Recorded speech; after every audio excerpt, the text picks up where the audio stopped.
West Tigers fans, live from the Orange Grove Hotel. Couple of special guests from the Playing in Simple podcast. One goes for the Tigers, one goes for the Seagulls. You can have a guess which one is which. Coming up, West Tigers Live podcast.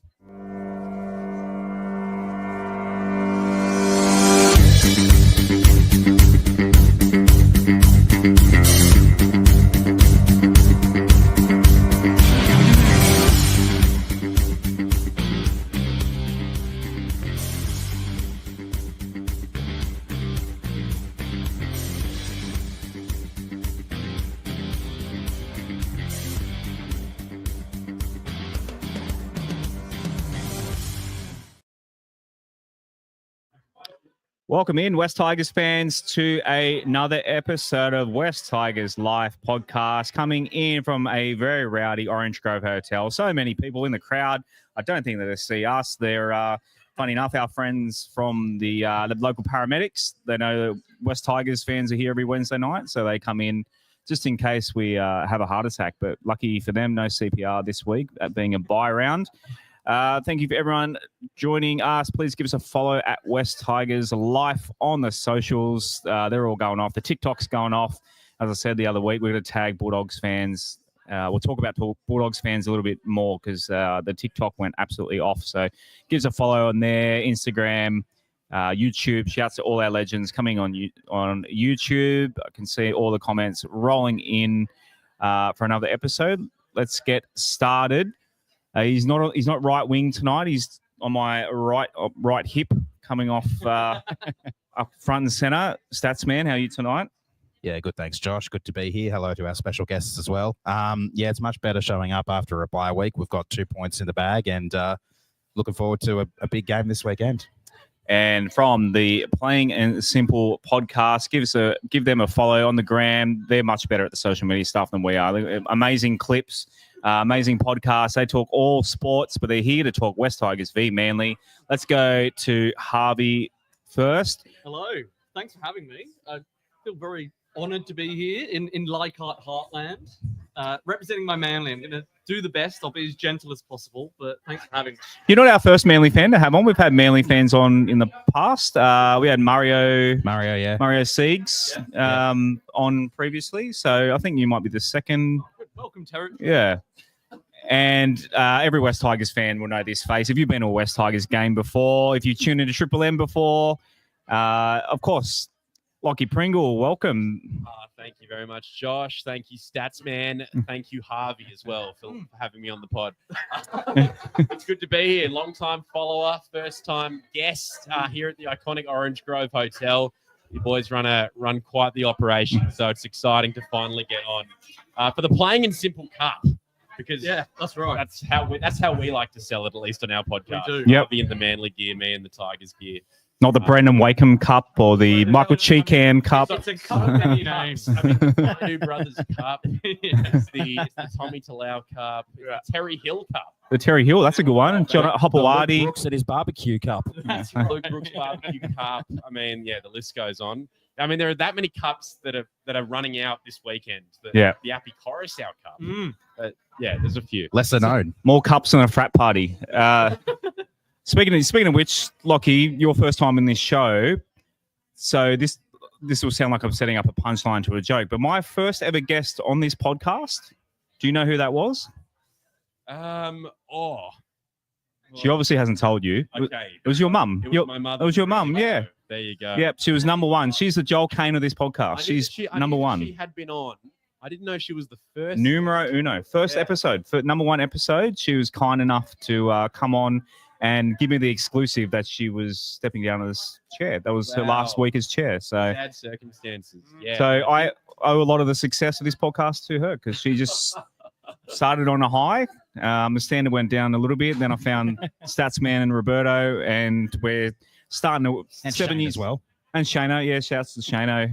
Well, two Shanos. We've had multiple Shanos, full of Shanos in this show. But well, Josh, we had you on an older version of our podcast when it was called They Talk a Good Game a few years ago. So the love goes both ways. It does. I remember when it was around when Benji Marshall, the great Benji Marshall, announced his retirement from playing footy. We had you on to talk his great career. So Here we go. The love just keeps getting returned. Speaking of which, Michael Chamis was on your show. We did have Chamis on. Yeah. Yeah. Clicks Chamis. Just to get an insight into the Yep. world of the rugby league journos. Yep. Yeah, that was about a week after he was on our show, so he's obviously making his way around the rounds. He's obviously a Triple M what is he? He's a colleague, colleague of sorts. Colleague of sorts. Triple M, but he works for that many companies. All Yeah, the journos. he's a blow-in. Every rugby league journo worth their weight in gold is working across multiple platforms. That's the world we're in now. So yeah. Speaking of the world we're in, we've got a new sponsor tonight, and you boys are going to, I think, enjoy this one. So shout out to, once I get the graphic up on the screen, Matchday Manny. Now, I've got an ad read here, but give them a follow on Instagram. So, and they reach out to us during the week, West Tigers fans. So what they do is they do footy-coloured fingernails. So you buy fingernail attachments, I guess. If I read the ad read, I'll probably work out what they actually are called properly. But basically, they do footy teams for your fingernails. So, want to win some serious brownie points with the ladies. I guess, men or women can wear these. What a fun and fashionable addition to your match day. Matchday Manny makes press-on nails in footy teams' colours. The ladies can look as sharp as, I didn't write this, by the way, look as sharp as an appy dummy and show their support for the team in style. Oh, that's a great line. I know. I couldn't think of something that well. That's you can tell I didn't write this one. We've just launched, or they've just launched, so more team colours will continue to drop. You can order at Matchday Manny. That's M for those not on the video. It's Matchday Manny is M-A. I hope I'm pronouncing it right. I actually haven't heard it pronounced, but I think it's Manny. I think you've got it under control. Manny, yeah, you're the pronunciation king. mani.com.au. Give me a follow on Instagram as well, so you can see what they do at Matchday Mini. I did take a little screenshot here, so you guys can actually see what I'm talking about. So they've even done a few Instagram. Yeah, so basically you buy nails, the colours of your favourite footy team. I'm assuming Tigers would be in there, so. I'm sure. Look, if Reece Walsh is out there, I reckon he'd get in on these. Maybe some Broncos coloured ones. So, welcome to Matchday Money, and also, of course, to Gym Direct, our friends over there. Still no DMs as to our friends who purchased some fitness equipment. Maybe a little scared off by a little bit scared off. Like I said, they don't have to be in tight gym wear or anything of that nature. I just want to see what gym equipment they did using the code GDX. If I bring up the graphic, where's my graphic? StreamYard's not helping me out again GDX, tonight. WT. Look, if you go to westtigers.com.au, our link tree, there's a button for our friends Matchday Manny as well, but you can see, where is it? It's got Adele's face on it. Where's Adele's face? This is why I need a big screen like yours, Az. So it's not about how big it is; it's how you use it. But you Wise the words were never spoken. WTL XGD5 is the code for 5% off fitness equipment. Everything from your basic dumbbells, up to commercial gym fit outs. So still haven't heard from our customers who took advantage of that, but who knows? The DMs are open. Let us know what weights you're smashing. All right. Let's get into the show for reals. And there's obviously no game to review. So let's get straight into. Actually, we have a bit of news. Of course, since the boys on Sunday night, so check out our Sunday night show, and as well as the collab pod is on our YouTube as well. Check out those. They've talked about Adam Dewey re-signing with the West Tigers, which I think was announced Friday or Thursday. It was after our show. It was after Wednesday. I know that. So we haven't had a chance to talk about that just yet. But Lachie, I'll let you.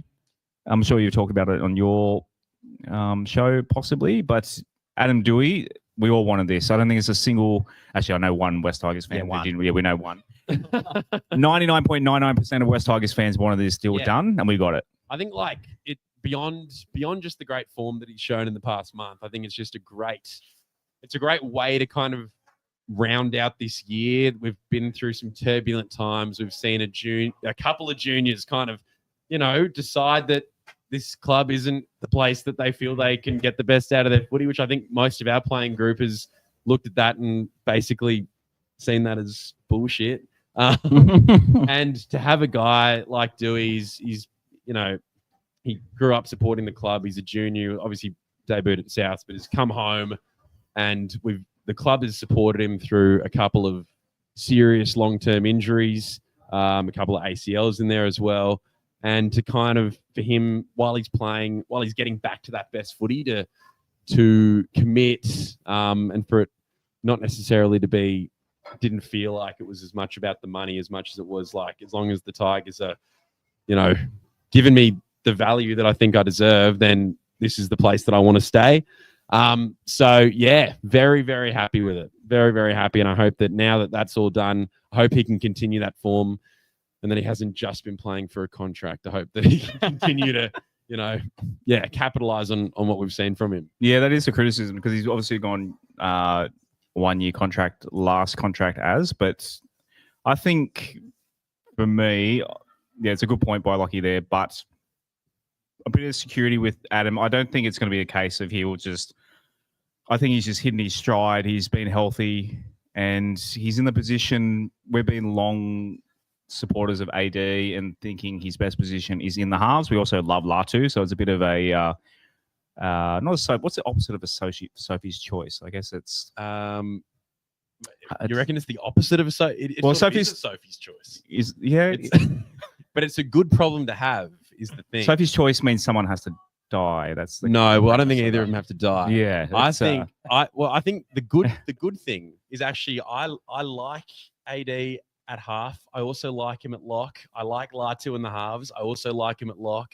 I think the two of them can sort of bounce around between there and 14. You can have Twile and 13 when you can sort of base it on who we're coming up against. And you've all got all these ingredients in a few, in these sort of utility guys, and it gives Benji that freedom to kind of see how the match is going or see what the situation is and use these guys accordingly. So yeah, I like it. I don't think we need to necessarily go, all right, he's a 7, he's our 7, blah, blah. I think Luai and Fino are developing something good. I think Dewey and Luai have been great. So we've got that versatility. 100%. As thoughts on AD? Yeah, I think it's great that it finally got done. Obviously, a lot of conjecture over it in the last month or so, which is basically about the time that his form really picked up. I think it's a really good signing. 2 years, especially if we have got him as low as a value as what we've been hearing.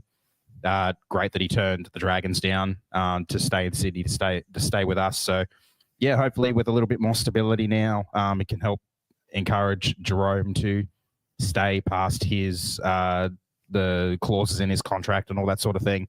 It feels like we are starting to build something now, and I think that's probably what Adam and a lot of other players have been wanting to see before kind of locking down. But now that obviously Appy's signed on, Adam's signed on, we've got Luai for 5 years, hopefully. There's some long-term stability there now. We've still got Latu. I don't know how long his contract is for, but we've got this core group of players and core group of leaders that we can start to build the club around. And Adam has shown leadership. He's shown heart and he's shown passion for the club. There's some memories, or some Adam Dewey memories that live in folklore these days that everyone likes to bring up every now and then. So hopefully over the next couple of years, we add a few more to that. Loyal listener Emmanuel said, any thoughts on MG signing from Penrith? I'm pretty sure we talked about that last week, didn't we? Yeah, we did. That was in the Thanks for listening. last week. Loyal listener Emmanuel, you obviously missed last week. What the hell, Emmanuel? That's last week's news. But Mav Geyer. Following in the footsteps of his dad, because Tigers Penrith, Balmain, but he's only done the 1 year deal with us. So does Mav have plans to go to Perth and follow once again in the footsteps of his dad? We also see it happening. That's all I'm saying. Hang on, when Mark Geyer came to the Tigers, we had a radio host as coach. Is there something maybe you can? Well, I don't think I'll be coaching, no. Okay. But right. I think Benji would have to get a radio show more so than me going the other way. I guess he was the apprentice the winner Celebrity of the Apprentice. There you go. He was doing a bit of radio before he took up the Tigers' assistant coaching gig. So He was also working on Fox. He had his own show on Fox as well. Yeah. Benji, but he gave it all up because he loves this club and he wants to see us into the future. And I much prefer him to the guy that was coach of the Tigers in the early 90s. If you don't know who that is, just maybe Google it. Right. So any other news at all? I don't think so. So we can get into the preview. West Tigers taking on the Manly Sea Eagles. No press conference this week, obviously. Nope, that's last week's score. Going well, as Josh forgets to delete his slides sometimes, apparently. no, yeah, well, it's just leftover from last week. Right at 2:00 Sunday, we'll be out there. As do you want to run us through the West Tigers team list? All right, so we've got Jareem Buller at fullback, Sania Taruva and Jarrell Skelton on the wings, Taylor May and the returning Stafford Toa in the centres, Jerome Luai and Adam Dewey are the halves pairing, Terrell May and Fanua Bole starting front rowers with Api Coruscant at hooker, Samuela Fainu and Sione Fainu are the second row pairing with Alex Twal at lock, Latu Fainu, Royce Hunt, Charlie Murray and Tony Sukar are our bench, Heath Mason is 18th man. The rest of our reserves are Brent Naden, Kit Lauli'i, Christian Mapapalangi, and Luke Lauli'i. Emmanuel says he was in Thailand. That's why he missed the episode last week. I'm pretty sure they would have had Wi-Fi at your hotel. You still could have downloaded the episode. No excuses. But Distractions We got a bit of good cop, bad cop going with me and Josh here. I'm like, you're forgiven, and Josh is like, no excuses. Am I the good cop or the bad cop? Bad cop. I thought you said back up. Does anyone know that movie reference? No. Someone in the comments might know that reference. One of my favorite movies of all time. Harvey, I'll go to you first. Yes. Mainly because we haven't really got you to speak too much yet. But how terrifying is that lineup, the West Tigers, looking at that? Genuinely, I am worried for the weekend. Yeah. In particular, through the middle. Lachie and I were speaking, and just your front row and our middle, especially with us missing Jake Trebojevic. He does so much work defensively for us, and I'm worried about how slow we are. We're a bit slow-moving laterally. We're easily stepped around with Matt Lodge and Takiaho there. Jazz Tavanga, he's been good. They've been solid, but I am worried about you guys through the middle. And Api Coruscant, I just think, he's so crafty. He's going to have us on our toes, that's for sure. Lachie, it's probably, Jack Bird, I think, is it? Obviously, the Alex Seyfarth is out as well. Suspended. But yes, is out suspended. Yeah. But as strong, almost as strong a lineup as Benji could throw out there. Yeah, I agree. To have those two out, I still think we've like that 1 to 17. I'm a big fan of. I'm very curious and interested to see the Fainu brothers starting second row. Sione's mainly been in the middle. He's mainly been sort of impact off the bench, but I like him in the second row. He's been he's been he's been versatile this year. I think he's been able to cover that sort of role, and I love Alex Seyfarth, but I am partially excited just to see a couple of those penalties that he likes to give away potentially not happen. But you look at that. When you match it up 1-for-1 in that forward pack, I really like what I see. So I just hope the guys. I think if we show up with that intent that we did against the Dogs on the day, we should be able to run over him. I don't think it's going to be like that. No, well, just in terms of when you look at the individual matchups, it's obviously a very different story when you get out there. I will say I think Manly's back five and our back five are very evenly matched. If not, Manly have a lot of star power there. Yep. And Tommy on his day is dangerous. But sort of new to that. Well, not new to, but gone back to that fullback role this year. He's not new. I know he's not new to the fullback role, but there's a reason why he was moved to centre, wasn't there? Yeah, because Lehigh is exceptionally good. Yeah, well, they've got Lehigh on the wing, so perhaps wasted that there. could change on game day. Yeah, I'll get Az to read out the team list, and we'll talk about Manly. Sorry, I'm talking Manly you already. pretty much said all their names out of order. But God damn. As do the 1 to 17 for the Manly.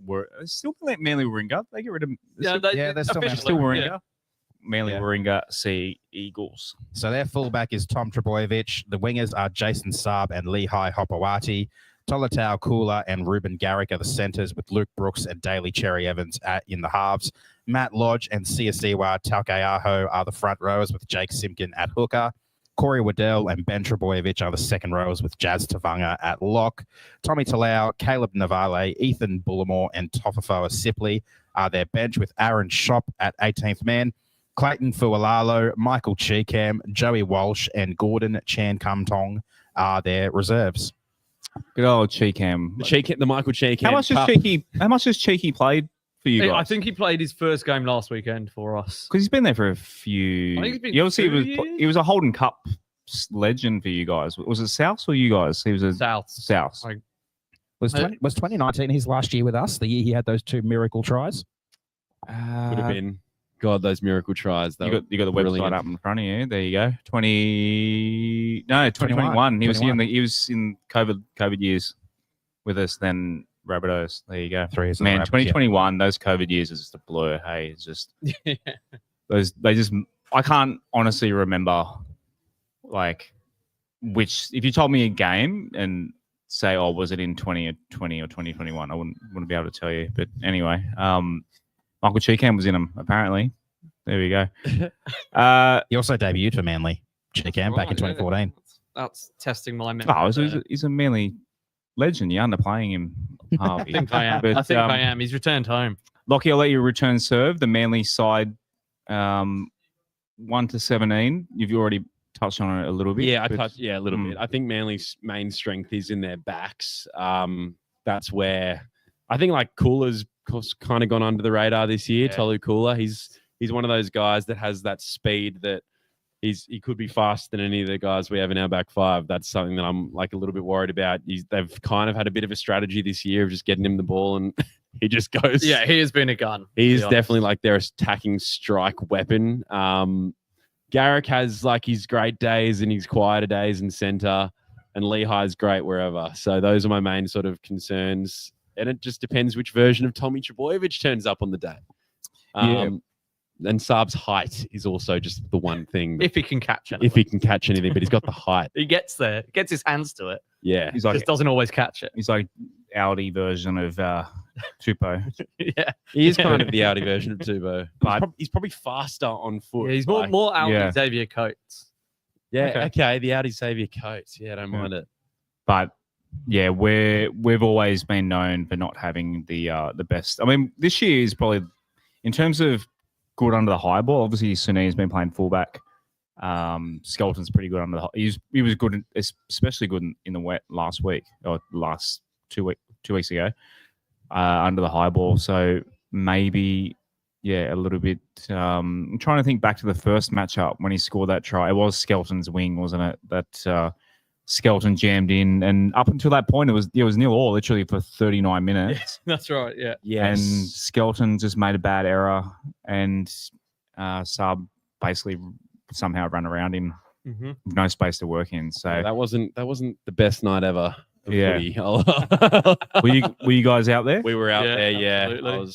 I was wearing my Tigers jacket. It's like the bright orange jacket, and was just like a beacon on that Brookvale hill. Yeah, you like threw yourself into the middle of the hill, to be fair. Yeah. Placed myself right in the middle, target for all the Manly sledges. Good fun when the team's getting beat. Probably not the wisest decision you've ever made. Well, it's all part of it. You do it all again. I sort it out. How do you? Seeked it out. We're obviously not far from the eighth wonder, Lachie. How would you rate Brookvale Oval in comparison? Oh, it's no eighth wonder. It's no eighth wonder. Well, nothing is. I do love Brookvale. It's one of my more preferred venues in the comp. I just love a suburban ground. I love a hill. Yep. I'm a hill guy. A hill guy. That's why I go for the Tigers. I mean, Leichhardt, Campbelltown, even Combank. We got hills everywhere. Well, usually people in the hills go for the eels, but terrible joke. We're hill people. No, but Hill. yeah, I think Brookvale's a great venue. I think the sort of renovations it's had and the work it's had done has been great, and sort of it's kept its heart, but it's also just and I think the vibe of Brookvale pre and post game is really great. So I'm a big fan. But it's no Orange Grove into Leichhardt into the Orange Grove again. So What's the go-to? I haven't been a brookie since I want to say like 2006 or 7. whoa, Yeah, it's a different it's- place. There's yeah. so many, Yeah. like great breweries and stuff. It's Yeah, like okay. drinking now. Yeah. Brookvale, the suburb, has grown massively. Okay. You know, and that's helped. I got a game day experience. parking fine because there was nowhere to park. That is the challenge. It's still Yeah, a no, challenge. Get on the Yeah. B1, head into the city, get on the B1 from Wynyard, take you straight there. Get off at Wingham Yeah. Mall. Yeah. I mean, obviously, we're playing the Sydney Football Stadium. The good thing about heading there is free travel. The club sent an email out today, so your ticket does get you free travel. How That's they why get it's you the 12th wonder of the world. the 12 wonder? We can't just keep quoting You Hammy taking all notes out of night. Hammy's book, are you? Well, it is the 12th wonder as far as I'm concerned. At least for this year. Maybe next year it won't be a wonder at all. But the light rail game changer. Game changer. I've used Absolutely. it for the cricket, used it for the races. So it's I've used it for AFL finals. AFL Massive. Did you win that? Yes, I'm 3 out of 3 on AFL finals. Oh, it's a great Wait. record. Oh, finals, not grand final. Who is your AFL team? The Swans. Yeah, okay. Same as Harvey. Oh, there you go. You don't want to You're get gonna behind the Richmond Tigers? Yeah, Richmond. There we go. Here Yeah, we go. yeah. Here we go. Let's turn this into an AFL podcast. Rob's a Richmond fan. I said, yeah, why not go for Richmond? We won the flag, as they call it, Yes. in 2019. You won 3 in 4 years. Did we? Yeah. Yeah. Oh, Yeah. there you go. Great. Of course we did. I knew that. I got behind I'm a- Richmond when they used to come ninth every year because I saw a lot of similarities to Yeah. my NRL club, and also I could say go the Tigers. I've been in one Richmond game at the G. They beat, they lost to the Dockers. But there was the night after the West Tigers beat the Storm in 20. 18? Nah, I'm way older than you, Lachie. This is No, but no, it yeah. doesn't mean that you weren't. at Yeah, footy true. in I was alive. 2018. I was alive. I was know alive in we beat The 2018. Storm in 2018.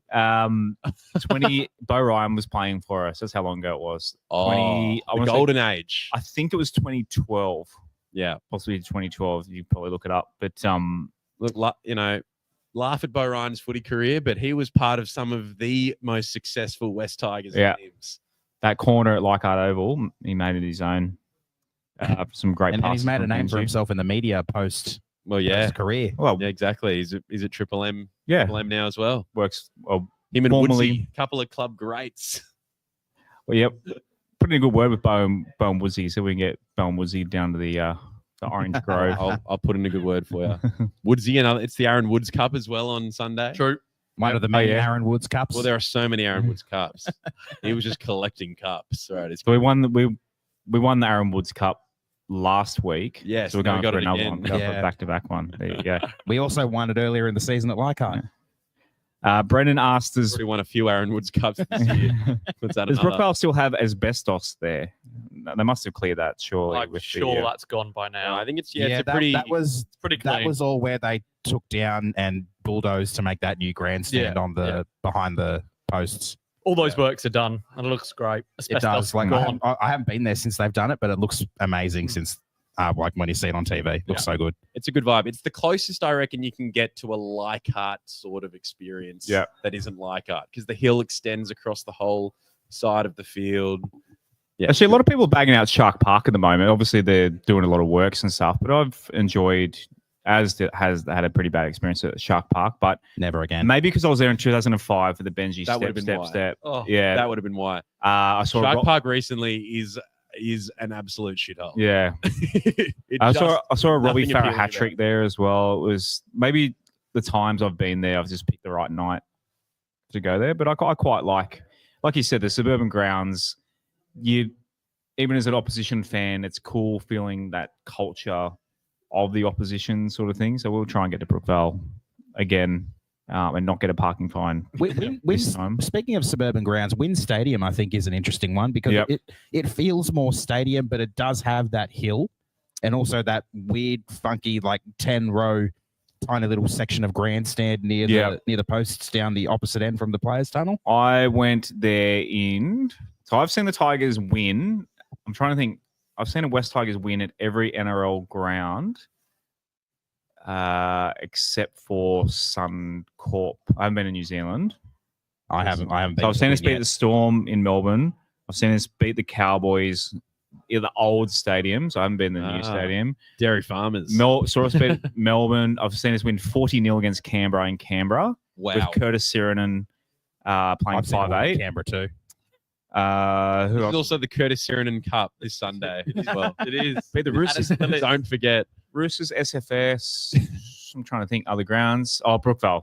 Okay, I need to see the Tigers win at Brookvale. There you go. You haven't been That's to on the the new bucket SFS list. yet, have you? No, but I've seen us win many a game, many a prelim final. Yeah, At, I haven't seen it. I haven't Many seen a it prelim win at SFS.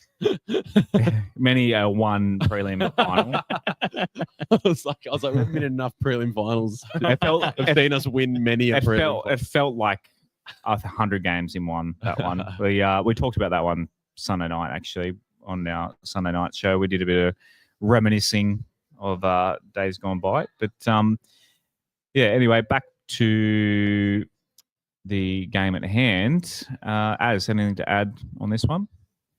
Yeah, well, so I really like the Tigers starting 13. I think this is probably one of the best starting 13s we could put out. I really do like the idea of the Fainu brothers in the second row. If our forwards can lay the platform for Jerome and Adam, I would be thinking we'll see a fair bit more of what we saw from them against the Bulldogs. There's also we've got obviously Skelton's back in. He's had a few games back since his injury now, and his meters out of our own end on the kick returns are really good. He's been really good as well. Jareem Buller's had a game to kind of get back into the swing of things and then a week off to kind of recharge the batteries as well. My only concerns around our team are the bench. I feel like our bench is pretty light. We've really only got one front rower, a second rower, Latu, who's a bit of a utility, and Charlie, who I think can play, a little bit of hooker, maybe a little bit of second row if required, but with only one front rower who, let's be completely honest, hasn't played a lot of minutes this year. It hasn't played a lot of great minutes.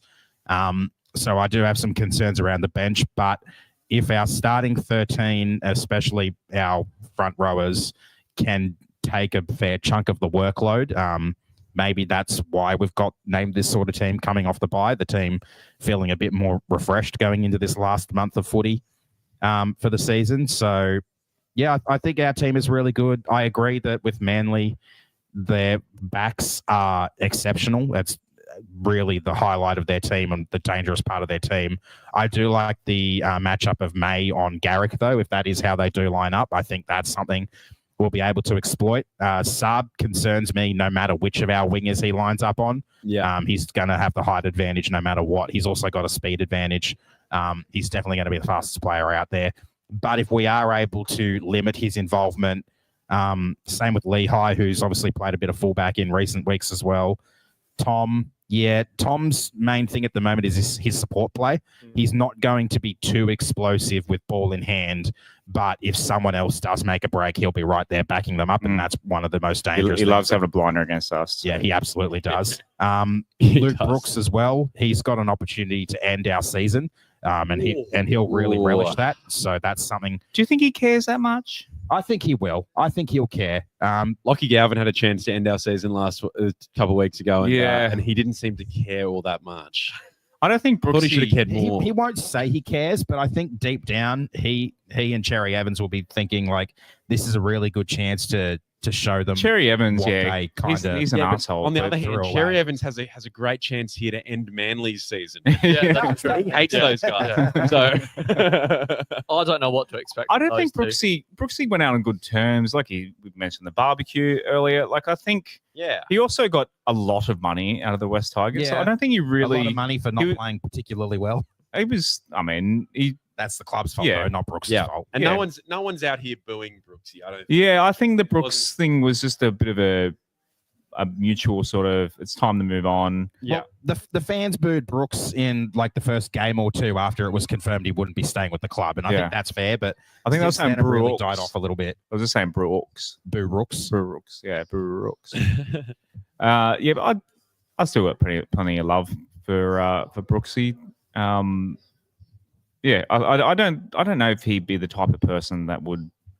I don't know. You've been watching him the last year and a half, Harvey. Brooksy he doesn't seem to be. I mean, one of the criticisms, but he doesn't seem overly emotional in a game. He's not like an Adam Dewey where like every play there's just raw. Like it was Or very Jake rare. Blevich. Yeah, Yeah, like I don't know whether he's looks more mature playing for Manly or whether it's just all the pressure that you know he's not carrying the team. He doesn't have the weight of expectation.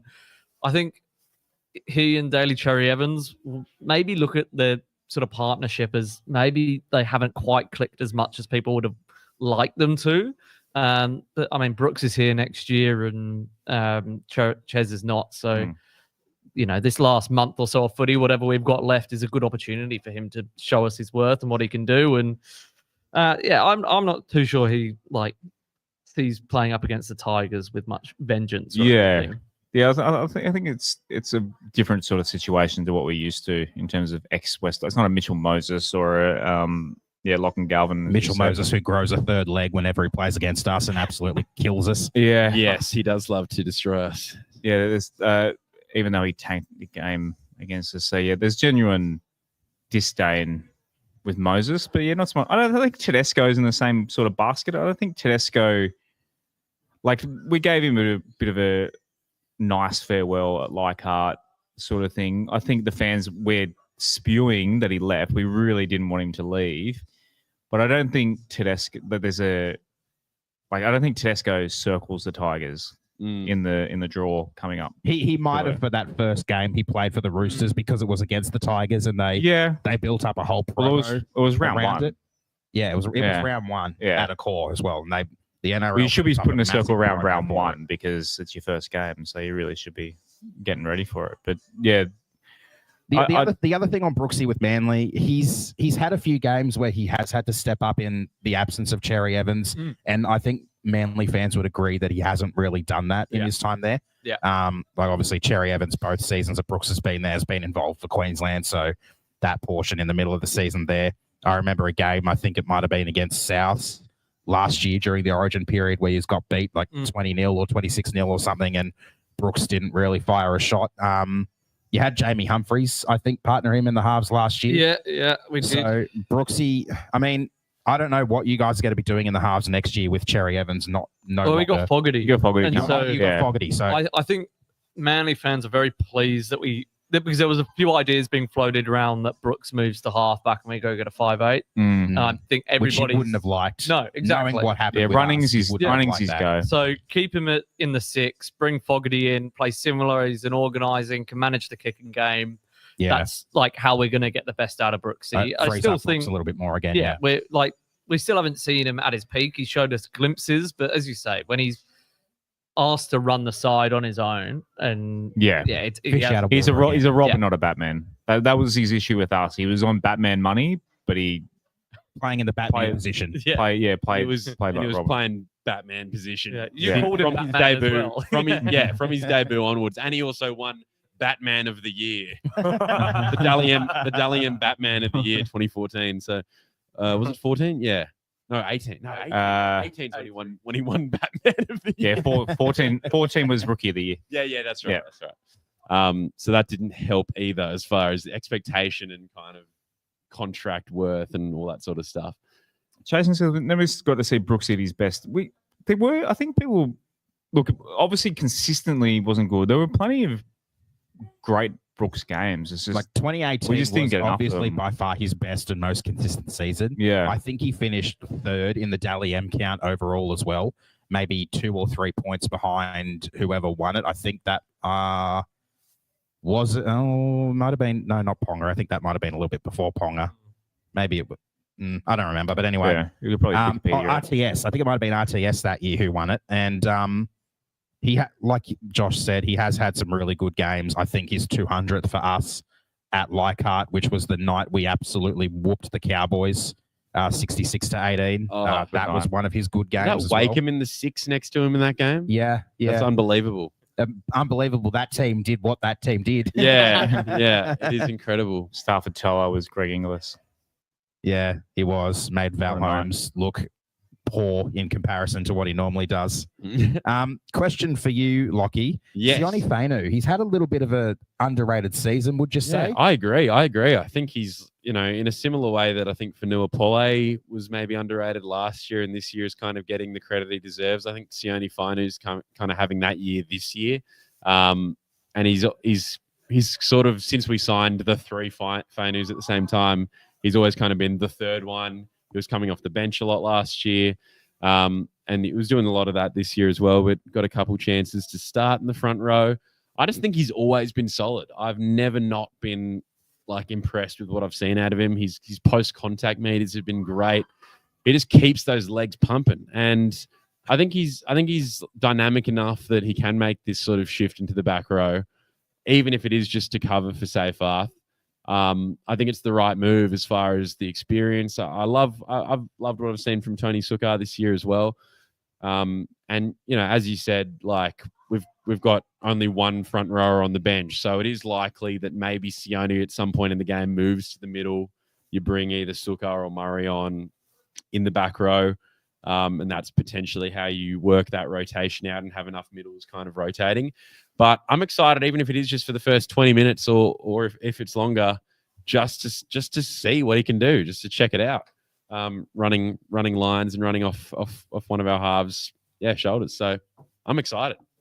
Well, what do we think Royce's role is going to be?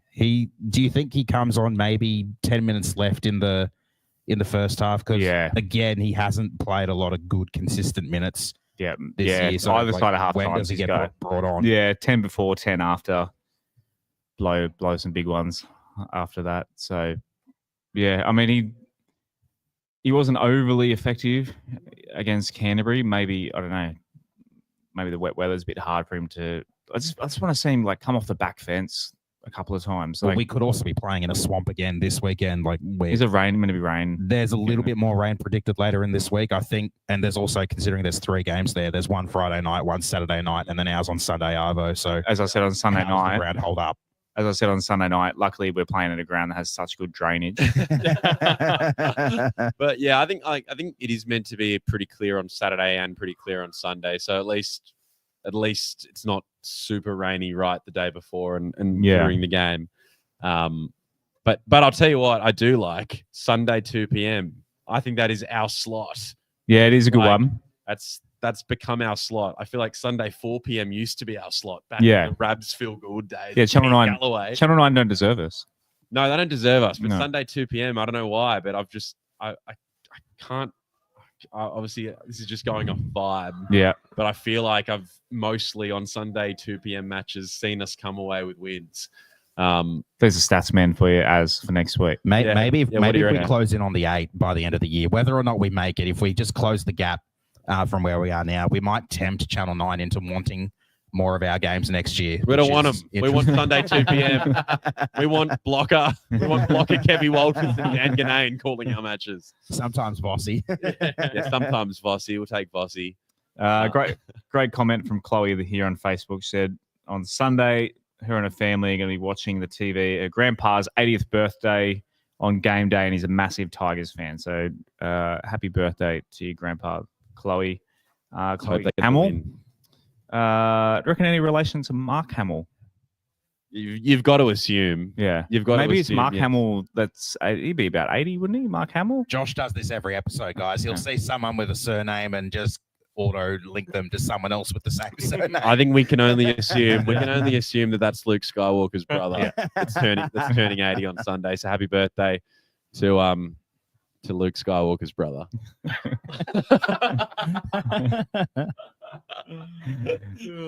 Would Mark Hamill be 80? He was in the new Star Wars, only a couple of years ago? Google it as. So I need to know now. How old is Mark Hamill? He was on The Simpsons in the mid-90s, and I would assume he was we need to know. 50 then. This is what 73. I know. He's got plenty way younger. Maybe it's his older brother. Next month, he'll be 74. Okay. Well, it's on his birthday on Sunday. Okay. He'll be 74 within the next 12 months. Anything for a lid on this game? We'll start talking. We'll go lower grades or other grades. Preview quickly. What do we think of Manly's bench? Talau, Navale, Bullimore, Sipley. How do you think your bench is going to be used? I think those three middles that we've got there, or Bullimore can play on the edge, it should be starting for us. Navale has consistently been overlooked. He's been a gun for some time, and I'm glad to see him get another run out. Bullimore, look, I think he's just an absolute bull, pardon the pun, but he's almost been our best forward this year. I'd have to agree with you, actually. Like, What's he got to do to get a starting spot? Yeah, I don't see. This is where I just don't understand Seibold's sort of the way that he's rotating, and he's stuck strong with Lodge and Takiyaho there in the starting front rowers for most of the year. And I struggle to see the logic. I hope all those guys get big minutes. Tommy Talau is there as a utility. Obviously, he covers sort of out wide, but like, he can come on and do a job wherever if needed in the back row or something. But the quicker they get on, the better, as far as I'm concerned. I feel like Tommy Talau is he's only there as like injury cover. Yeah, it's like, weird. I know a lot of Manly fans would rather see Tommy Talau start on the wing over like Jason Saab as far as considered. He was in good form too on the wing for you guys. Yeah, for a minute he's there. killed it. He's killed it since going to Manly. Absolutely, yeah. He's loved up. I'm sure you Him and guys. Jess Sturgis, one of the power couples of rugby league. Of course. Harvey, do you know the Tommy Talau story of the West Tigers in terms of why we kept him? No, but I'd love to hear it. So Tommy Talau, the Melbourne Storm wanted him in exchange for Josh Addo-Carr, and we said no. We will keep Tommy Talau. Tommy Talau did his hamstring about 2 weeks later. Yep. And then I think he only played a handful of games and then signed with you. Really? Yeah. There you go. So we could have had the Fox. Yep. But we stuck solid. It could have been us that sacked him. Stuck solid with Tommy, and then just typical Tigers. He had suffered a lot of injuries. Yeah. So whenever he's played for us, he's been really good. Like, I would not be upset if he was in our starting lineup. Yeah. It's just unfortunate for him that our back five is as strong as it is. And we just have the depth there, but it's great having him on the bench. Yeah, it must be. How old is Tommy? Just click his head there. He'd be what, 25, 26? 25. Nailed it. Now. 25. Give two answers. So I would have thought he was older because he has been around for a little while. But when was he? Sorry, go back to his head again. When did he debut for us? Like, he must have been quite young when he debuted for us. 2019. Played one game. So 25 minus. Well, 6. it's 2025 this year. Yeah, and he's 25 this year. He was 19. He was 19. He's 2019. He was actually born in 2000. Born in 2000. Easy maths there. 19. Yeah, so he's 19. An Olympics baby. So same age as Jared Hayward, if he debuts for us this year, I guess. Jared Hayward's 19, isn't he? Something like that. Something like that. I don't know. I thought someone might back me up there, but that's all right. The other Manly player I think could have an interesting role is Jazz Tavanga. I feel like he's mostly played as a bit of a bench hooker for you guys this year. Yeah. Has he played much lock? Oh, he covers there when Jakey's been out on the odd occasion. He's got that versatility to him, but I think lots of people forget that Lachie Croker's been out all year. Mm-hmm. And so, Jazz Tavanga obviously joined us in the summer or whenever, but he was never meant to be our sort of first choice or in the mix playing as much hooker as he has. Simpkin Cup. I don't know if we've mentioned that. Jake Simpkin Cup. Yeah. We can talk about Jake as well. Yeah. There's like 5 or 6 players in the Manly team that are ex-Tigers. That's why we need Cheekham to come onto the bench. Yeah. Get another one in there. He's been effective, but he's not set the world alight, if that can give an honest review. Is he the only Jazz first name? Can anyone think of another Jazz? I think he would be the only in the Jazz. world. Yeah. Obviously, there's Utah, but the Utah Jazz. Yeah. That's more of a last name. Yeah. And they moved from New Orleans because to Utah where they don't. There are have music. Jasmines. There are Jasmines out there that might go Jasmines. Jazz or Jazzy. Yeah. They might go by Jazz. Jazz is a name. It's gonna be. There can't be many. That'll be singles head though. or S. Yeah. Shouts to Aladdin. Righto. Lower grades. Put a button on that game. We'll probably talk about the game again as we do our tips for the rest of the round incoming. So in other grades this week, we have the Magpies playing against the Rabbitohs at Redfern Oval. I've seen the Tigers win at Redfern Oval in a trial. It was the first sighting I got of Gareth Ellis in 20. What year did he come? 2009, I think. Was it 09? I think it was 09, his first season. Look that up for me. Bring it up. I can't picture it. Gareth Ellis in a West Tigers side not making the top 4. So Yeah, very much surprised me if you were there. I think it was 2009. He came to us. Yeah. Yep. Yeah. So it 2009. was a preseason game in 2009 at Redfern Oval. We took on the Bunnies, and Redfern Oval, if you've ever been there, is like tiny. Like it's literally like. I've seen a couple of like Redfern Oval games on Fox when, like, previous seasons when they showed a New South Wales Cup game there Yeah. every now and then. But I can tell you, it was love at first sight watching Gareth Ellis play. My God, he was a good player. But yeah, the Maggies are playing the Rabbitohs 2 p.m. on Saturday. It's not quite a 2 p.m. on Sunday, but a 2 p.m. on Saturday. If you want to get out to Redfern Oval, support the Maggies, I'm sure our friend of the show, Shane, is heading to Redfern. Not Shane Richardson. Not Shane Richardson. No, Shane Colt is our super fan, our Magpies representative. I think he's Aficionado. He's just old. That's why he old enough to remember the Magpies. Jersey Flag, they are playing at Lidcombe Oval. Strange that it's just not a double header. Yeah, why? So Cup are playing at Redfern, but Flag are playing at Lidcombe. Why aren't they playing? I guess it's our home game in Flag. And they're playing at the exact same time, 2 p.m. Saturday. So if you Split yourself in two. talking to Sophie's Choice on Saturday, if you want to watch our Flag team or our Cup team, you can't have both. They're at the exact same time. One's in Western. You can send a mate to go videotape one game. Just FaceTime, FaceTime your mate. Or go to both one and watch the other on Bar TV. Exactly. Picture in picture. Oh yeah, Bar TV. So Flag is on. It's got a little icon there. So Flag is on Bar TV. Does that mean Cup isn't? Oh no, they're both on Bar TV. Yeah.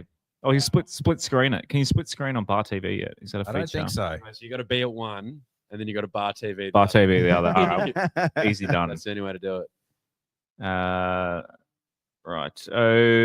NRLW. So NRLW is sponsored. This segment is sponsored by Matchday Manny. So love Matchday Manny. Get any nails, team colours on them. So Great idea. So I hear. that's the great idea. As soon as when they reached out, I was like, damn it, why didn't I think of that's such a good $1 million business idea. Yeah. Pull them through your fingers. Down the drain for Josh. if I have a daughter, in my wife is due grand final weekend, so if I have a daughter, I'll have to hit up Matchday Manny for some tiger nails. Wonder if they come in 000 size. Keeping the gender Speaking secret of- or speaking just of unknown? I don't know. Yeah, no, I don't. We don't know. No, Yeah, Speaking of we don't Sophie's know. Choice, you're going to go watch the Tigers win the grand final, or or the birth of your child. That's Sophie's Choice sort of stuff. Yeah, we'll discuss this. Well, that one might actually result in his death if he chooses the grand final. Yeah. Funny. I think I've told this story on the show, but I'll say it to you guys. My son was born basically the same. The week, basically the 23rd of September is his birthday. I do know that. So he was due grand final weekend 2020. So I made the same joke. Oh, the Tigers are going to make the grand final. We're going to be in predicament. Sure enough, the season gets delayed, and the season kicked off, I think, in late August. My son was born at Westmead Hospital. Benji's last game was at Parramatta against the Rabbitohs, I think. His last home game for us was I was at the hospital a kilometre down the road. Wasn't allowed to go. Wife said no. So I got a photo holding my son in front of the TV with Benji's face. And so he made it, because of COVID, he made it just in time to see Benji as a Tiger. So child number 2 will have to live with Josh, when all is said and done, how many children are you going to have all 2. born around grand Done final at 2. time? Done at 2. Done at 2. Yeah, Any 2 names like 2 and done. Kezi, maybe That's Salah. Kezi's a good name, actually. Yeah, Kezi's a great name. We're struggling for names, What actually. about Jazz. Let's Jazz. Another Jazz. I hate the Utah Jazz, though. That's the only issue. Well, what about a bet right here on the podcast? Manly win this weekend by 13 plus. Then Josh has to name his daughter Jazz. I'll put it to the wire. Named after Jazz. Yeah, Tavanga. if anyone, I wanted Marshall for a boy. That got vetoed. What is your son's name? Leo?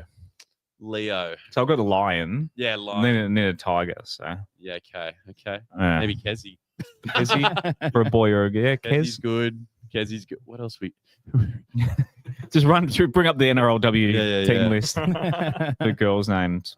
Actually, Jakaya. I quite liked Jakaya, That was Montana Jakyle as well. Whitfield. but she's gone. gone now. Yeah, I quite like like Jakaya Montana for as a a name. name. Montana, yeah, Yeah.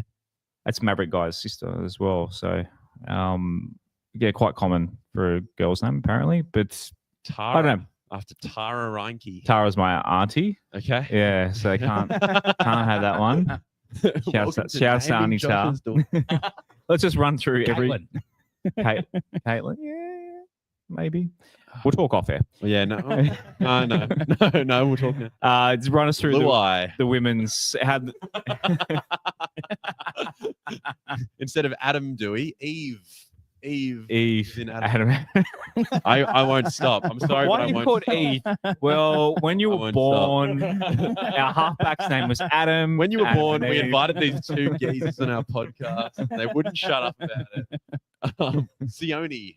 Actually, Adam and Eve. My brother's name's Cain, so Okay. Oh, you missed Yeah. it. Abel. I need an Abel. Yeah. Maybe child number 3. All right. Anyway, how did the girls go? We talked a bit about the girls on Sunday. How are they lining up for the Dragons on Sunday? So I'll just touch on the game going a little bit more because we didn't really mention too much of it on Sunday. So it was a really tough loss again. Determined effort, I would have to say, but once again, quality opposition who previously won 2 grand finals in a row, 2 and 3 seasons ago, just too strong, plus a couple of ex-Tigers, had really good performances. Sheridan Gallagher scored a try against us in the 2nd minute. At that point, I thought it was going to be a really tough, really long day. Not long after that, they made another break, but a brilliant try-saving tackle by Caitlin Turnbull, which is actually tackle of the week in the NRLW. Caitlin's a great name. Was a really good try-saving tackle to hold the ball up off a break. We then hit back with another Emily Bass try. This was a beautiful try, plucked from the hands of a friend of the show, Tess Staines, and plonked down over the line. Unfortunately, that was the end of our point scoring as we went into half-time only 10-6 down, which was, again, really good, really gritty, really determined. There was a little bit of rain around in this one as well. I think there might have been a little bit of rain. Oh, you boys were at this game, weren't you? You guys, sorry to cut you off, you guys went up. Not this one. This wasn't the Magic there at Round Magic one. Round, We yeah. were at the Tigers Roosters. Oh, the week before. With the lightning delay. The lightning delay. Mm. Yes. It was a Yes, great yes. experience. Yeah, it was Gotta good. get around It was it. good to be Sorry, up there. It was a shame about the weather. I got confused because 2 games. both games. games, Yeah. both same venue. Yeah. Yeah. Then throughout the back end of the second half, they kind of just started to run away with it a little bit. We hung in there. We were tough. We were gritty. But like I said, just a really solid, well-drilled team with a lot of star players just kind of had their way with us a little bit in the back end of the game.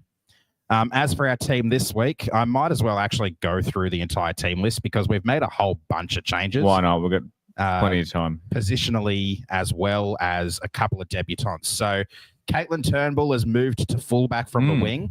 Beck Pollard and Lily Rogan are in the wings, Lily having moved from the centres. Portia Burke debuting in the centres with Emily Bass retaining her position. Jataya Faifua has been moved from fullback to 5'8", with Faith Manera in the halfback position. Sarah Togatuki and Amelia Huakau are our front rowers, with Pihuka Berryman Duff moving from lock to hooker. Kezi Apps and Montana Clifford remain in the second row, with Luciana Leatawa moving from the bench to lock. Chelsea Saville, Tara Renke, Jade Fanua are all on the bench, along with debutante Iamaima Etuale. And if anyone did listen to the preseason preview I did with Adele, he was really excited about Iamaima's potential debut this year. So that is definitely a player to keep an eye on. Evie McGrath has moved out of the side to 18th player. So has Salman Nord to jersey 19, our other reserves. Harmony Crichton in the reserves, first time this season coming back from an injury that has kept her sidelined for the first half of the year, along with Tiana Lee Thorne and Alia Buller. All right. What are our chances against Dragons, Saz? I think this is actually a rather winnable game against the Dragons. While we have a lot that we probably haven't quite shown yet, the Dragons, they do have a very good back line. They've got the likes of Tegan Berry, fullback, friend of the show, Keely Brown in the centres, along Indy Bostock, who's kind of burst onto the scene from. Did we have Keely Brown in our show? Yeah, she was the other player. Oh, she was the other player. Yeah, of course we did. Man, why did we let all? I think Tess was before the grand final and Keely was after. That's right. Yeah. So, and Indy Bostock as well, who's kind of burst onto the scene from under 19 women's origin stardom. Casey Ray, Racy McGregor is a really good halves combination. So that back line is really damaging. So we do have to be wary of them. Our wing defense, like our sliding wing defense, hasn't been all that good this year. So there may be a couple of concerns there. As for the front row, Hannah Southwell was a really good pickup from the Knights in previous seasons, and she's been very good so far this year. I've also enjoyed watching Ella Costa, who is at lock for them. But if we can kind of get the edge over their front row, like over their forward pack, we might be able to find some joy. We just have to be able to find some points, because that's the other thing we've kind of struggled with this year. I just really hope I see a good performance by the girls. I'm looking forward to seeing Luciana at lock. Apparently, that's one of her preferred positions, so she should go well there. I'm not sure what Iamaimaima is going to play, but I am looking forward to seeing her come onto the field as well. I will be there nice and early to catch this game before the men's game, and I'm very much looking forward to it. 11:50 a.m. Nice and early. Yeah. Obviously a double header, as you said. Emmanuel suggested Casey with a K, but it wasn't referring to the Dragons Casey there. I think he's talking about a different Casey for a girl's name with a K, but nice one, Emmanuel. Probably not. To be honest, I think we're set for a girl's name. It's a boy's name. That's a bit tough. So let us know. Podcast at westlife.com. Or slide into our DMs if you've got an idea. You don't know if it's a boy or a girl yet? No, we don't know. Oh, we literally don't know. Yeah, I thought you were saying that it was a girl. Okay, no. Okay. I'm thinking the boys. I know. I've only been suggesting girls' names. Well, so you can Benji. be Bo. Yeah. Well, Bo works as both. Woods is actually my nan's maiden name, so I am a quarter Woods. So there you go. Wow. Yeah, it could be a middle name. Aaron Woods Barnett. There we go. That'll work. Mitch Barnett. Mitch Barnett. I mean, for New South Wales reasons, not for Warriors. If he comes out with red hair, I'll be worried though. My wife being quite an olive skin Italian, might not. Yeah. Have to wonder what's going on there if he comes out with red hair. Anyway, enough about my offspring. Let's talk about rugby league. Sure. All right, if that's what you want. I don't know if that's what the people are here for, but if that's what you want. All right. Speaking to a part of Sydney that love their offspring, Penrith Panthers are up against the Melbourne Storm. We've all gone the penny. Did I go Panthers? I think I went Storm in my family comp. So I'm sitting on the fence here. That's a Hail Mary pick, is it? It's a tough one because, Penrith are in good form. All right, run us through. Tell me why you tip Penrith as. Well, for starters, no Pappenhausen for the Storm, so it's a very big loss there. Okay. Panthers are also on a 9-game winning streak, looking really good. They've had a couple of wins in there where they probably weren't the better team and probably shouldn't have won. Two that come to mind include their win against us the first time and their recent win against the Gold Coast that was marred by controversy. Yes. But in saying that, they are a very good team still. They're kind of peaking at the right time, which is exactly what you want to do. The Storm haven't really been all that great at night either. A lot of shock losses this year, most of them at night. And surprisingly, Panthers are favourites despite ladder position. So Well, Yeah, I'm leaning towards the Panthers, not with a great deal of confidence, but with enough confidence to think that they should be okay this week. Boys, what are you thinking? You go, Harv. Oh, I think Penrith. I think Penrith will get up. As you say, Pappenhausen's huge out. And they're just on a roll. Yeah. Unstoppable force at the moment. Yeah, they've got the momentum. Pappenhausen, the huge out, and then also obviously Jerome Hughes out for Melbourne as well. So I mean, Panthers missing a Zayo, so there's a few key outs, but I got to go Penrith. I just think they're peaking at the right. They're finding ways to win. As much as it was, they could have easily lost that Titans game. They didn't. They didn't allow themselves to. So Penrith for me. Yeah, the trainer definitely didn't allow them to. Quite a lot of ex-Tigers. Just got the team list rolling down the bottom there. Quite a few old friends. Obviously, friend of the show, Sean Bloor. Steph as well. Who's not a friend of the show. Yeah, no came on our show, did he, Steph, before he left? But all right, moving on to the Wars. They love putting the Wars in the 6 p.m. time slot. I mean, it works because it's 8 p.m. over there. So I know how they rarely get the 8 p.m. Thursday and Friday slots over here. But that's the thing with the Bears too. Do you think the Bears will get stuck with like 7:30 their time on Saturday? I think they will play predominantly the 3 o'clock and 5:30 Saturday and the 2 o'clock Sunday. I think that'll be the time slot they get the most action. Obviously, with the exception of potential, what are they going to add rounds during Origin? So what are they going to add to the schedule? They could add. So the way I see it, they've got two options. They either add the permanent Sunday night 6:15, although that doesn't look great in the first rounds of the season when you're playing the Sunday 2 o'clock, which is what they avoid until daylight savings ends because it's still pretty feckin' hot. Or they bring back Monday night footy. What do you reckon? What do you boys want to happen? I'd love to see Monday night footy. Yeah, Monday night footy. It sucked when it was your team, but it was good coming over on a Monday night and having something to watch. If you're neutral, if you just love it's a 6 p.m. Same with the 6 p.m. time slot. I hate when we play at 6 p.m. Friday, but I love coming home and putting the footy on at 6 p.m. So I guess Sunday night is the logical one. I think I'd personally rather see the Sunday 2 p.m. just cop it from the start of the year. Maybe play quarters for those. I don't know, but I feel like there was a time. When Sunday 2 p.m. was getting a run early on in the season. Yeah, lately they've taken the heat into account. Maybe just don't play in North Queensland for the first at that particular time. Yeah, for the first part of the season. There's something about Monday night footy. It feels like this.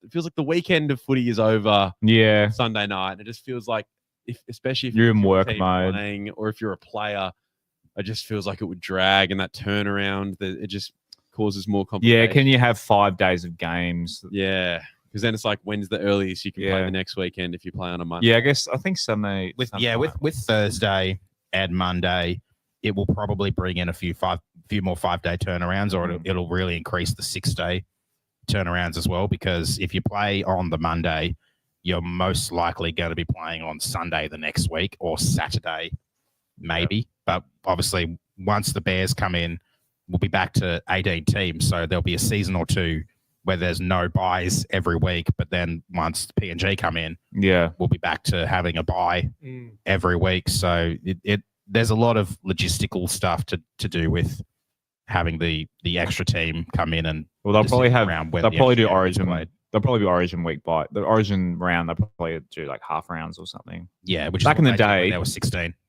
In I think it was like mid to late 90s. They used to have like A and B, so it'd be like round 11A and round 11B across 2 weeks. I remember seeing that in the big league when I was a kid. Wow. So that's not a bad idea to bring in. To split the round across 2 weekends. Yeah.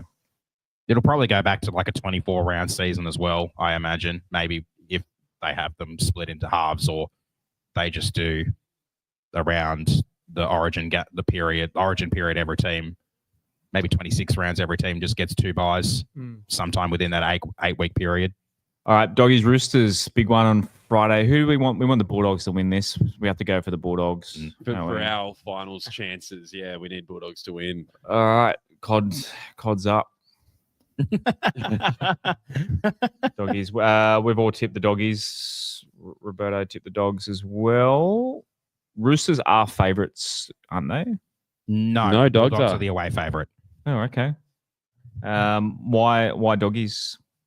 As I think they just showed that they could play in rain last week, which was kind of the main concern. This is supposed to be a bit of a wet game as well. And like I said, it is at Allianz Stadium, which is a bit of a quagmire at the moment. So I think what they showed against the Warriors is enough to convince me that they should be able to finish this season strong. It's just whether or not they can match it with the big dogs once September kicks in is the interesting question. But for now, they've given me enough confidence to tip them in this game. The Roosters, like I said, or like you said, we need them to lose this, and I think they deserve it underdogs, but they do have a really good chance at having a sniff in this one. I just really hope that they don't. boys, what are you thinking? Yeah, I'll go dogs as well for all those reasons. Yeah, the Roosters, you can't write them off. They had a massive win last week. Yeah. Yeah, look, it's going to be tough ask, but if they play their best footy, it's going to be a close one. It should be a good game. Yeah, absolutely. Yeah, it's a huge game. So it could go either way, but Boys- I'll go Roosters just for a point of difference. Man, I missed the Roosters. Remember when Roosters got Willie Mason, Marco Mealy. There was some great revenge games back in the day with these two clubs, and obviously 2004 grand final as well. And then we move on to Sharks and Titans. We've all gone Sharks. Anyone got an argument for the Titans at all? They should have won the last few games, and they haven't. And I just feel like they're going to run out. They of feel like the steam. new us, don't they? The new Tigers. Well, I mean, they've always kind of been. If anything, we joined them for a bit, but they've always been. But Tino Fasuamala-Awi back for the Titans. Big in. Huge in as far as leadership. Yeah. What he does to that forward pack. Honestly, I don't know. Titans took it to Penrith. Another close loss against South. Yeah. Sharks aren't that convincing, are they? Sharks they know how to stuff one up. They look like they're going to sneak into the top 8, just barely. Yeah. They have not been convincing. They and Manly were two of the teams expected to make the jump back up into the top 4 this year, and it just hasn't happened for either. Both of them are hovering around the middle of the ladder. So there's a lot that could go wrong for the Sharks. I don't see them making a splash in September once it arrives, but basically because they're on 28 points now with the bye still to come to put them up to 30, very unlikely that they drop out from here. So, but I'm expecting the Sharks to bounce back from that shock loss to the Dragons last week. I'm going to go the Titans just for a point of difference. All right. Why not? I'm on the Titans. I mean, no one will check anyway. Do you guys do a tipping comp on your... Nah. I guess because you're doing so many sports. Yeah, we try. It'd take a while to we tip try everything. and just focus on like big headline kind of talking points. We lose track. We lose track of our tipping comps and whatever. I lose track after about 4 rounds. Do you talk much about American sports? Oh yeah, a little bit. We do a lot touch on there. basketball. We touch a bit on, and if there's something interesting happening in the world of American football and stuff. But Actually- I think we're quite transparent that is not a strong. Definitely like, not. We're strength. far from experts at anything there. It won't yeah. stop us talking about it, but I did notice I'm just saying from like the tipping point of view, if you were doing tipping for like various comps, there's a lot of games every week. Oh yeah, no. Yeah. That's And, why like, we stay out of NBA is, tipping. like what, 60 plus games a week? yeah, it's huge. Even NFL is Nah. 8 or 16. Stay Which is away. a lot. We just stay out of it. Stay out of it. as you didn't see Lachie wearing his Bengals hat in Triple M Studios the other day. yeah. No, I didn't. Yeah. I rocked the Bengals hat a Yeah. little bit. I actually, it only Don't leave me hanging. There you go. So you get around the Bengals, but you don't get around the Richmond Tigers. The only Yeah. reason I go for the Bengals is because they're a Tiger. Which is honestly the same reason why I go for them, because once I had a few mates try and say, hey, try watch this, and I started to try and watch the NFL, and I'm still struggling with it a little bit because Yeah, of the pace of the same. game. Mm. I've got a lot of teams around the world that I claim to be a diehard for that I don't watch. Detroit Like- Tigers. Yeah, okay. I guess Yeah. Detroit Tigers is Yeah. one I should really get behind. In saying that, though, I actually jumped on. It was the middle of the year that they made the Super Bowl run, so it was a good time to become a bandwagoner. Yeah, fair. Yeah, you don't remember Carson Palmer or No, not a clue. Ocho Cinco back in the day. Yeah, I used to support the Bengals, but I jumped on the Broncos. How's that worked out for you? Won a Super Bowl 50. So, Harvey, who's your NFL team? I wouldn't even know. Oh, To be you haven't honest. picked one? thought it'd be part of. Is there an Eagle? There's a Philadelphia. Yeah. It's got to be Eagles, Philly, are they- surely. Defending Super Bowl champions. Oh, there you go. Yeah, I'm so glory glad we won supporter. last. Glory supporter. Perfect timing. Josh Reynolds, a massive Eagles fan too. So there you go. Josh Reynolds, West one of the Tigers legend. Tigers legend, yeah. We won the Josh Reynolds Cup a couple of weeks ago. Rabbitohs and I completely skipped the Queensland Derby, the Brisbane Derby. We've all gone Bronx, but yeah, don't know. Dolphins win. We need the Bronx to win, so we're probably tipping out of hope. This one is anything but a given, and the odds really reflect that as well, because the Broncos last week copped 3 really bad hamstring injuries. Cobbo, Mam, and Reynolds, which are 3 big outs. The Dolphins as well in their game against the Warriors lost Herbie, and I think that showed a little bit in that game against the Roosters because he really tightens up their defense. So you'd be expecting the Dolphins to bounce back from what was a really horror show against the Roosters, but I mean, this is really a game that could go either way. Yeah. As for our top 8 chances, whichever team loses, we need them to keep losing. Oh, okay. Okay. I thought we needed the Dolphins just to lose out. That we can afford the Dolphins winning 1, but we're probably expecting that to be in the final round at home at KO Stadium against the Raiders. If the Raiders have locked up first, they may rest their team.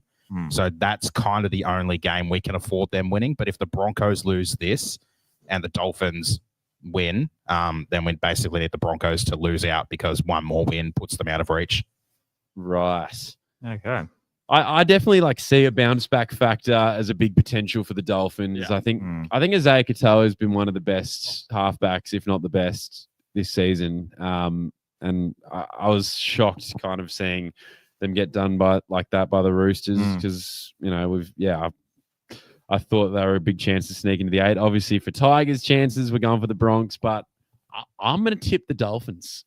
Broncos, they've got Tigers legend Billy Walters coming into the 6 jersey this week. It's not where he's sort of been playing most of his footy for the last few years. And yeah, Ben Hunt's not quite at the same level that he was. I just think there's a few pieces for the Broncos that are missing, whereas Dolphins they're missing Herbie, but they've still got a pretty full strength side. We'll see if Billy Walters is on the receiving end of any passes that go about 10 meters forward this weekend as well. I think the Dolphins will be too good. Actually, so between Jake, Billy Walters is obviously in the halves, but he's been playing at hooker. So between Jake Simkin, Tallender Silva, we just keep producing hookers at our club. Literally, Harry Grant, yeah, of course. Tigers legend Harry Grant. Walters came to us from the Broncos and then went back there. So I guess, but this don't ruin my story. We literally just joked about Harry Grant, and you threw that out there. Rabbitohs and the poor old South Sydney Rabbitohs up against this is my 2 most hated teams. The Eels. Can't they both lose? Eels with Moses versus a very depleted South Side Eels. Latrell's back though. He was good for them. But you can he's never named in the rule out centres. the Rabbits during Indigenous round. That's probably the main key point there. Actually, Alex Johnson, how far off the 4? He needs 4. Yeah, I saw in the 4. paper today they're warning fans not to storm the field if he does score a 4th try. Well, he needs Such 4, a nanny but he's got state. 3 games this year. Will he do it this year is the big question. You would He does it against think, the Eels, all 4. at least he can't do it against us. Because if we were playing South, you just know that would. You know what That happened would against target Yeah. him at every Or he'd kick a single winning time. field goal like Nathan Merritt. Well, that would mean Or- nothing if Ken Irvine chase. And of course, up next, we'll save our game for last. We'll go skip to Sunday night. The Cows are playing the Newcastle Knights. Yeah. Have I got that correct? Yep. Is that No. 4? At 4 o'clock. Yeah, the Yes, 4 o'clock yes. game. Sorry, we are the 2 p.m. game. Yeah. And then obviously 4 the o'clock. Raiders versus the bye. I've got the Raiders winning that. But you continue. Cowboys, Knights. We've all gone Cows in this one. Yeah, the Knights are kind of spluttering I think home a bit. Yeah, I think the Knights. No offense if there are any Knights fans, tuning into the West Tigers Live podcast. I look at like even though Titans, Rabbitohs, and Eels are that bottom three, I just see the Knights as the team with the bleakest like present and the bleakest future. Like, seriously, you know, like yeah. Ponga's probably going to leave. Ponga could leave. Dylan Yeah. Brown's coming in for way overs. Like, you know, and it just you question marks around where Fletcher Sharp's role will be, Yeah. and they Does still. Ponga go to Perth? I could see it I- happening. I think he goes to the All Blacks. I think if he goes to I think he goes to R360 if anything. R3, yeah. I don't know, but yeah, I'll tip the Cowboys. What would you guys delve into other sports than we do? R360, how serious is this going to be a threat to the rugby league? I'm hearing it's quite serious, but I think like one of the things that is, I mean, there's a lot of money in it, and it's sort of a classic. Like It's going to be a live golf sort of situation. It feels a bit like that. Mm. I just think they want to take it around the world. I still think there's a lot of logistics that they've got to organise Mm. operationally before it actually gets up and running. Yeah. And they might sign some big names on big money, like ahead of it actually being up and running. It just feels like doesn't matter what money you've got in these sorts of things. Anytime you try and manufacture like a sporting league with these teams out of the blue, there's no tribalism. And you can't go watch your team play every week because they're taking it around the world. I just feel like you won't have the interest to really make anything meaningful out of it. But no, if it does get off the ground, though, they will sign some big players from league and from union. Yeah. Like, So- just because money talks. Yeah. But I don't think it's going to be an entertaining product. whether it's successful or not, it could damage, even if just for a short period, Yeah. league and union in some of the big names. Yeah. Yeah, like they're going to spend a lot of money, but how are they going to? How many teams? Like they said, how many teams they're going to Not try sure. and have? Not Like, sure. It still feels and it's very- 15 aside rugby, Yeah. I think so. so but they'll again, need this is squads of like- 25, 30 players per team. Like, yeah, I guess they've got so much money that you probably, if you're playing for Randwick first grade at the moment, you'd be like, I'll put me in the back end of a squad for Huge shield $1 million. pyramid. Yeah. Righto, Tigers v Manly Ringer, where Rob's tipped Manly, as he always does, tips against us Is that to right? an emotional hedge. He just can't bring himself to. He's done it a few times and regretted it every time. Yeah, we've tipped the Tigers because why not? How's the betting odds in this one? They're They're actually not too bad. So we firmed in a little bit after Manly lost. We started originally at around $3.20, $3.40, but we firmed into $2.50. So Manly are in the $1.50 range, but I mean that's not too bad for us. The line would probably be around 4.5, 5.5. So I like being underdogs anyway. I don't know about you, Harvey, but do you like Manly being underdogs, or do you feel a bit of pressure being the favourites for this one? I think we actually prefer being favourites. Just, I don't know. That's just my approach. But I think this game's going to be really close. Like, in years gone by, I've been very bullish and confident that Manly's going to win. And it's not always the case. But this is a genuine contest and could go either way. how confident were you this time last year for that game at Leichhardt that you ended up losing? Do you know Considering what? we were right down the bottom and you were fairly close to the top. Yeah, absolutely. That's one of the big games that I regret. I couldn't go to that, but Lachie was there. It was around your birthday, wasn't it? It was on my birthday. On your birthday. There you go. Yeah. I missed the big one. Yeah, we had a the scenes crew. looked incredible. Had a crew there on the hill at Leichhardt, and What a night. Yeah. Safe half through the big gap, under the post. oh, What a night. Sam Take me Weller in back. the corner to seal the game. take me back because I remember in the lead up to coming on, you asked Josh to think about some of like my favorite Tigers Manly games and memories and whatever, and I honestly couldn't think beyond that game last year. It was One year. We'll go back I know, one year. I'm going back 1 year. The last one. And we were just the fact that we were down and the fashion in which we kind of came back and That's the the only vibes time- on the hill. It's the only time we've beaten them since COVID. Well, there you go. Yeah. So 2019 at Brookvale. No, sorry, I take that back. It was 2020. We beat him. 2018? We beat him. No, we beat him in 2020 in front of a limited crowd at Brookvale, 34-32. Sorry, I take that back. Oh, yes. That My was eyes. the Adam, do we compensate game? Of course. Yeah, that one. The famous Adam. You're pointing it to the left. Yeah. I'm telling you, you're pointing it to the left. We beat it. So just Sorry, Harvey. I'm just No, going to go. mention the wins for us in these 2018, ones. I was there. Yeah, 2018 at both Brookvale and Campbelltown. So we got the sweep in That win at Campbelltown kept us alive for the top 8 that year, although we needed the Broncos to lose, which they didn't. So 2019 we won 20-6 at Leichhardt. 2017 we won 30-26 at Leichhardt. 2016 we won 36-22. So it was a good period there. So between 2016 and 2020, it was 6-2 in our favour. So they've got us. You've got us back a little bit, Harvey, in recent times with 1, 2, 3, 4, 5, 6 wins in a row before last year. So, Well, the tables are turning slowly. So yeah, I'll tip Manly, of course, but it'll be a close one. I think I said on our potty that it'd go to not Golden Point. Yeah. 1 point in it. Did I say Golden Point? No, you said 1 point in it. Yeah. 1 point in it. Field goal. 19-18 was your score. Yeah, that's right. I had Tigers 24-20.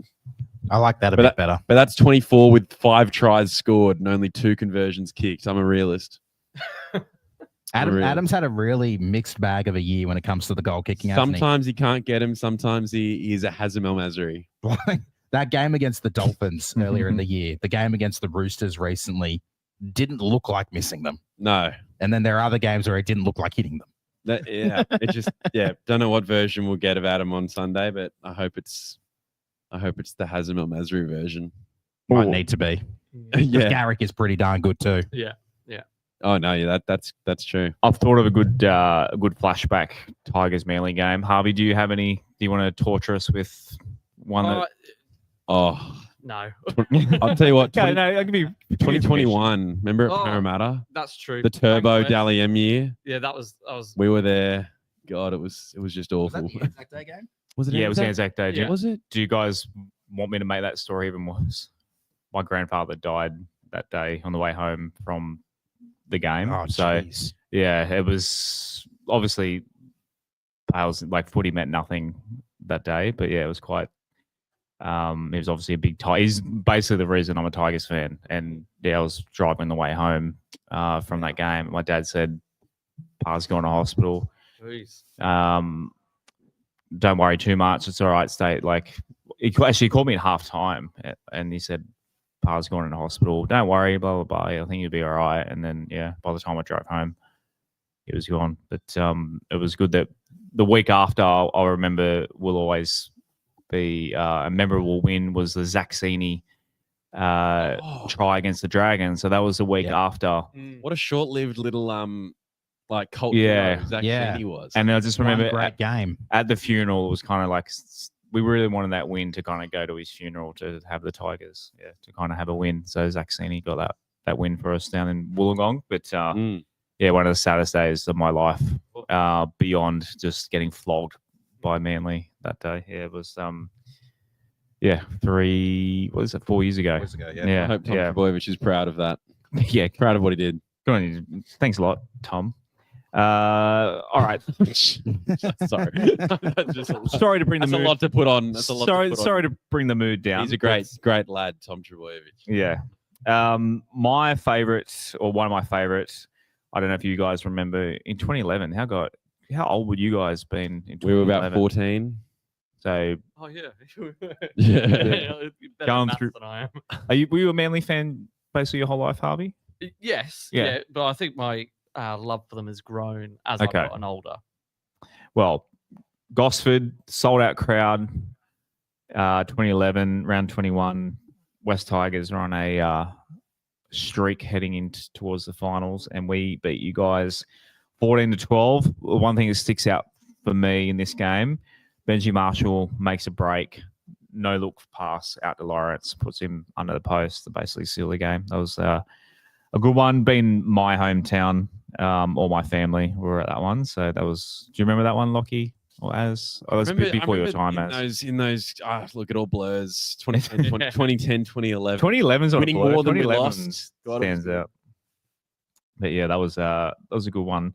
Funny enough, for a while there, speaking of Gosford, we actually had the crowd records for a while there for Gosford. Like every time the West Tigers play up there, we tend to sell it out. So a lot of Tigers fans, half of them are related to me, but yeah, a lot of Tigers fans up there. Whereas you think, yeah, you guys are probably too young. So Harvey, you obviously weren't a Northern Eagles fan. No, that's Yeah, so obviously growing up, before my time. making me feel old. Growing up on the Central Coast, obviously everyone's excited. The Bears are coming. Gary Larson's daughter went to my school and he coached my school team. So he was moved to the area, all excited for the Bears to come. And then Manly comes in and say they're going to be half Manly. And the Central Coast is like, yeah, we're not supporting Manly. And then, of course, the rest is history. The Bears, look, it's a happy ending now. But, yeah, it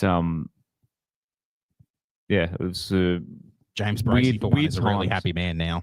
James Bracey. He went to school with my brother, James Bracey. Oh, really? Funny enough, yeah.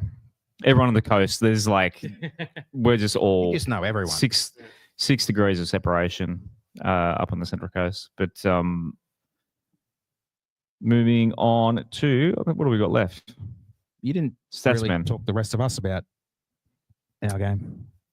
We've been talking about this game all night. What are you talking about? Well, I haven't said whether or not I think we're going to win or lose yet. Oh, I mean, sorry, your tip for the Yeah. game. Well, I already said, yeah, it's the it shows graphics it been on up there for 20 it shows minutes. it on the screen, but Yeah. I, For those at home on audio, That's true. That's true. I'm tipping us, obviously not with a great deal of confidence, but I feel like this is the sort of game where coming off the previous game, which was a win, off a bye as well, confidence will be a little higher than it would have been at various points in the season.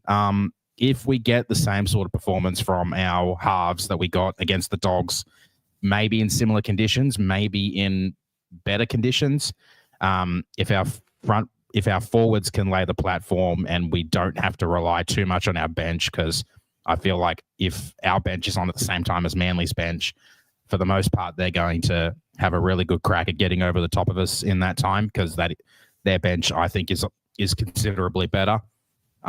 So if we can withstand that, go into the back end of the game, not too far behind or in the lead, I think from there we should be in a position where we can win the game. I think it'll be another close one. I'd say probably no more than a converted try in it. But yeah, I think it should be a lot of fun.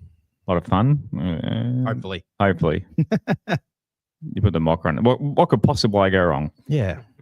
Patreon.com/WestsLife. Let's finish as one of the guys. I think we asked our Patreons if they have any questions for our special guest tonight. So I think someone did drop something for the boys. Scott did drop a little something in the weekly rants for Lachie and Harvey. He wrote an essay while he was there. There's multiple questions. All right. Okay. All right. We're 90 minutes into the show. All right. Quick fire.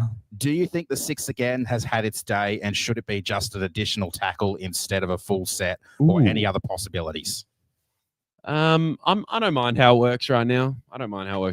I just think that the only thing that I don't like about the 6 again is that I feel like originally when it came in, it was like the referee was like, still, if you think about everything that used to be considered a penalty, they were using it like, okay, now out of those things, some things will be a penalty and some things will be a 6 again.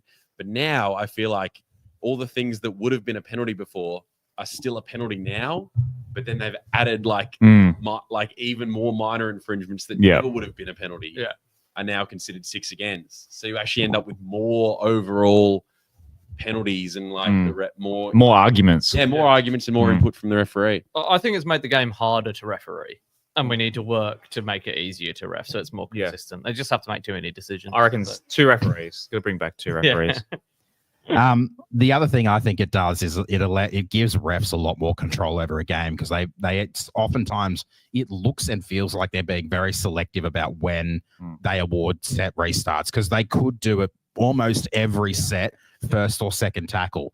First tackle when, like, after a kick and the defense isn't then trying to get their line on side and give them a little bit more time to sort themselves out. That is a time where almost every set in every game you could award it. Yeah. And then sometimes you'll get one second or third. Sometimes you'll get one really late in the tackle count, 4th or 5th. And it really does look and feel like it's a very selective thing. Who's our ref for this weekend? It was shared in the Discord. Sorry, I thought you'd know. On the 60 You could- thing as well. You could look at it, NRL.com. It I actually took this. What was I going to say? I forgot what I was going to That's- say. Come on, you got the floor. That's all right. We're 100 minutes into the Yeah. show. No one's listening. That's fine. I can't remember. I can't remember. What was the do next have- question? Get the boys started on the next Yeah, question. we 'cause do have more questions. All right. I didn't realize. I didn't realize that. Ability is what I was going to say. Bloody hell! It's not Sale of the Century, There Scotty. are- How many there are- questions you there are got? questions about other sports. We'll do it. I'll throw a few of them. All right, yes. So- Okay. Oscar for the F1 World Championship, and if so, what would it do for motorsports in Australia? Harvey, that's your. Yeah, I think he's not the favourite, although many would like him to be. He's, Him- lead, his- he's leading, yeah, but but his battle with Lando Norris and is his gonna team be his the- team stuffs him over. Well, Mm. qualifying is so important for they've got 10 races to go. Yeah, Whoever's qualifies ahead is going to have priority for that yeah. race. Well, it didn't happen last race. Yeah, well, it's close. I think Lando's got the experience, but Piastri probably is the better driver overall. And it's great to just have more representatives. We had Ricciardo for ages, and Yeah. now Piastri. So back him in. Looking forward to the NFL season. Who's your early pick to win? The Eagles, of course. Cincinnati Bengals. No, honestly, more to no idea. No idea. I think the Denver Broncos. It feels like a really open season this year, doesn't it? There's a lot of teams that have the ability to win it. Yeah, absolutely. The Couldn't question is agree which one more. of them's going to be best Mm. on the day or get there. first. I have no idea. I can't probably Chiefs. I don't know. I hope not. I hope not. I hope They're in your division, so you. Yeah, I hope definitely that. I hope they crash and burn. Can't stand them. I'll throw one more. So EPL starts this weekend. Liverpool to go back to back, or can Arsenal Ooh. actually win it and quieten the haters? And how will Spurs go after sacking Big Ange? What's his supercars question there? There was none. What's his supercars knowledge, boys? No. Supercars is out of depth. Zilch. EPL Zilch. is very much in my wheelhouse. How many? So you're into supercars? No, No. supercars. How many? Yeah. How many supercars drivers could you boys name? Current drivers. There's one called Brock. Brock Feeney. Yeah. Yeah, Okay. that's One. me done. One between the two of us. Can't think of how many can you name as current? None. Absolutely none. I don't follow supercars. You can't name one. Have a crack. Jazz. It's a good litmus test for how the sport is at the Um, moment. Why does the name Van Gisbergen? Yeah, he just won in NASCAR. And he's been in NASCAR Okay. for 2 years. Yeah. That's he the only just- name he I just could think won- of off the top of my head. So Van Gisbergen's carbon up in the so in NASCAR they have a few races that are what they call circuits with turn left, a road course. So he just carves them up in road courses. He's mid when it comes to the ovals, but he literally they cannot catch him on the. So he just won again last weekend. So, but yeah, the supercars they've kind of lost that household. Like, can you guys think of? You obviously know Craig Lowndes, Mark Scaife. Like they're familiar. They're familiar. Yeah. Yeah. So, okay, maybe really. I wish I had more to add. Yeah. Sorry. Okay, if you don't know them, okay, maybe then you're And obviously not going to know the car Shane, as we mentioned, resident Western Suburbs man, avid Manly despiser, Mm. says he threw this in literally last minute. It made me laugh. He says, Harvey, why the fuck would you support Manly? Great question. And the answer is pretty simple. I'm a beaches boy, originally from England, but I've always lived on the beaches since I've been in Australia and Manly. Yeah, obviously, local club, you've got to go for them. Silvertail for life. Yeah. And thanks as well to Scott for confirming our referees. So it's Adam G on field, Dave Munro and Daniel Luttringer as the touchies, and Butler in the bunker. Oh, we're talking rugby league now. Okay. It was just Might as well finish with some rugby league. We'll talk motorsport another day. If you guys need a motorsport correspondent on your show, let me know. I'll bore your listeners with some nerdy motorsport stuff. All right, boys, thank you so much. This has been great fun. I didn't think it doesn't feel like it's been an hour and 40 minutes. but Time has flown. time it's has been good fun. flown. Thank you so much for having us on. Yeah, It's been thanks so awesome. much. Yeah. No, it's been great. May the the best OG team as win well. this weekend, right? Here we Yep. go. We'll be there. Tell us all your handles, where we can find Yeah, your at show? Playing and Simple. So it's like plain and simple, but playing. Ah, Playing and simple. There's the on the play on hat. words. Yeah. It's on Harvey's on the hat. hat. Wherever they Good go. hats too. Actually, that reminds me, hats are coming. If you want to order a West Tigers Life hat, podcast at westlife.com. They're on the way as Good well. stuff. Only took me 8 years to order some hats, but finally got around to it. Perfect. Yeah. Anything else to plug? Yeah, go to our website yeah, as yeah, well. go We've for got it. a website Yeah. now. Playingandsimple.com.au. Check it out. We've got a little feature. Well, it's a thing that we went back through the archives at the start of this year to like 1908. We've done this in rugby league and in the start of like AFL and the VFL. Yeah, right. Created this. Well, it's basically gone through the history records and like done the Trumper Shield, which is like a winner stays on shield from the very first game of the 1908 season, tracking all the way through until now. And all you've got to do to hold the shield is just to defeat whoever's holding it. Current holders, the Dragons, would you believe? My brain, did you understand that as? Sort of. It's winner stays on from This the sounds very like something. first This game. sounds like something King of as. the hill. Yeah, Basically, equivalent. and it all starts from the very first game of the 1908 season, which was East v Newtown. Okay, East yeah. won, So then you go and to then East held the shield. Round 2, if they got beat, okay. Newtown, All and right. we have tracked that all the way through. Panthers came into this season. That's why I'm not the stats man. Jumped around a I lot. get you now. The Raiders went on a huge streak, and then the Dragons took How long off did a that couple- take you? A couple weeks ago. It was a project. It was a project for us. It was a project. But So you can see all that we have the data full now. history on our website at playingandsimple.com.au. How many times have the West Tigers held it?